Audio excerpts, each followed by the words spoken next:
প্রায় ১ মাস থেকে জ্বালানি তেলের সংকট সারা বিশ্বের মতো চলছে কুড়িগ্রামে। এর যার প্রভাব পড়েছে কৃষিক্ষেত্রে।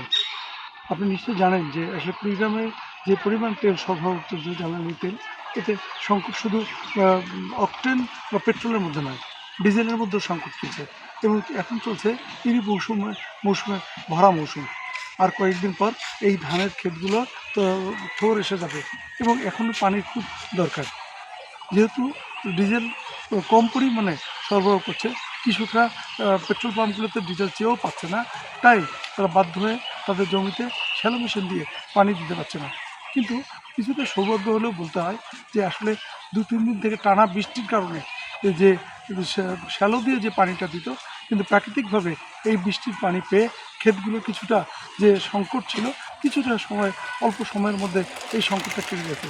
তবে যদি ডিজেল সরবরাহ ঠিকমতো না হয়, তাহলে কুড়িগ্রামের কৃষি নির্ভর যে কৃষকরা, এই কৃষকরা পানির অভাবে তাদের শেষ সময়ে আবাদের অনেক ক্ষতি হবে বলে তারা আশঙ্কা করছে। এই ডিজেল সংকটের পাশাপাশি কুড়িগ্রাম জেলায় অকটেন এবং পেট্রোলের সংকট তো রয়েছেই। গত রাত্রে প্রায় মধ্যরাত পর্যন্ত একটি পেট্রোল পাম্পে ৩ থেকে ৫০০ টাকার মধ্যে তেল সরবরাহ করছে, কয়েকশো মোটরসাইকেল আনা হচ্ছে। কিন্তু রাত ১টার পরেও দেখা গেছে প্রচণ্ড ভিড়। এই ভিড়ের মধ্যে তারা তেল সরবরাহ করতে পায়নি, অনেকেই ফিরে চলে গেছে তাদের নিজ স্থানে। চাকরিজীবীরা বলছেন যে তারা প্রতিদিনই এই পেট্রোল অথবা অকটেনের কারণে তাদের প্রায় কর্মস্থলে যেতে পারছে না তেল সংকটের কারণে। এই কয়েকদিন ২০০ টাকা করে দিলেও গতকাল কোনো পেট্রোল পাম্প ৫০০ টাকা থেকে ১,০০০ টাকার মধ্যে তেল সরবরাহ করেছে। আসলে মালিকরা আমাকে বলছেন যে তারা রেশনিং পদ্ধতির মাধ্যমে পার্বতীপুর থেকে মাত্র ২,০০০ লিটার অকটেন অথবা পেট্রোল পায় আর ৩,০০০ লিটার ডিজেল পায়। এত অল্প পরিমাণ ডিজেল এবং অকটেন যে তারা পাচ্ছে, এতে দিয়ে মাত্র ৩ থেকে ৪ ঘন্টা তারা মানুষকে দিতে পারছে, তাও চাহিদা অনুযায়ী তারা পাচ্ছে না। যে কারণে প্রতিদিনই কোনো না কোনো পেট্রোল পাম্পে মানুষের মধ্যে ঝগড়া এবং মারামারি পর্যন্ত ঘটনা ঘটছে। গতকাল সাহা পেট্রোল পাম্পে এখানে ডিজেল এবং অকটেন সংকটের কারণে মানুষের মধ্যে হাতাহাতি পর্যন্ত হয়েছে। পরবর্তীতে আর্মি এবং পুলিশ এসে এটি নিয়ন্ত্রণ করেছে। প্রতিটি পেট্রোল পাম্পে এখন পুলিশ রয়েছে। আসলে এইভাবেই যদি চলতে থাকে, তাহলে এমনি কৃষি নির্ভর এই জেলার আবাদের যেমন সংকট হবে, পাশাপাশি কর্মজীবী মানুষেরও যে কাজের যে গতি, এটি কমে যাবে। পেট্রোল পাম্প মালিকরা বলছে যে এইভাবেই যদি চলতে থাকে, তাহলেই তাদের যে অবস্থানটা, সে অবস্থানে তারা একসময় হয়তো তাদের পেট্রোল পাম্পগুলো বন্ধ রাখতে বাধ্য হবে। একদিকে সরকার বলছে যে আসলে তাদের কোনো সংকট নেই, আবার পেট্রোল মালিকরা, পাম্প মালিকরা বলছে যে তারা প্রতিনিয়ত রেশনিং পাচ্ছে।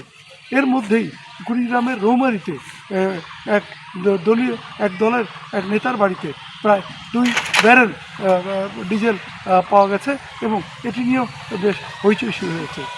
আপনাকে বলে রাখি, এত সংকটকালীন সময়ে কিছু মানুষ তাদের তেল মজুর কাটার চেষ্টা করছে। যারা স্থানীয় মানুষরা জানাচ্ছেন যে সরকার যদি এই বিষয়টিতে আরেকটু কড়াকড়ি নজরদারি করে, তাহলেই মানুষের এই মজুত রাখার যে প্রবণতা, এটি কমবে।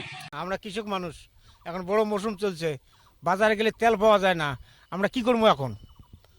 আমার উপায় কি? মন্ত্রীরা কয়ালে তেল মজুত আছে, অথচ বাংলাদেশের তেল নাই। পাম্পে গেলে তেল নাই, দোকানে গেলে তেল নাই।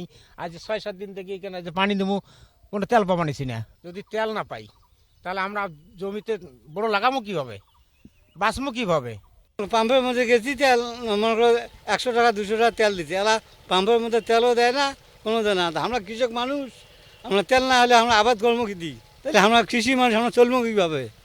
তাহলে আমরা চাষবাস করি, তো আমরা আবাদ করি খাই, তাছাড়া তো আমরা চলতে পারি না। এখানে আমরা প্রায় ১-১.৫ ঘন্টা থেকে অপেক্ষা করতেছি। ইতিপূর্বে যারা তেল নিয়েছে তাদেরকে মোটামুটি ৫০০ টাকা করে তেল দিয়েছে। এখন আমরা যারা আছি, আমরা তেল না পাওয়ার সম্ভাবনা। তো যদি পূর্বের থেকেই ২০০ টাকা বা ৩০০ টাকার মধ্যে তেল দিত, তাহলে আমরা সবাই তেল পাওয়ার সম্ভাবনা আমাদের থাকতো।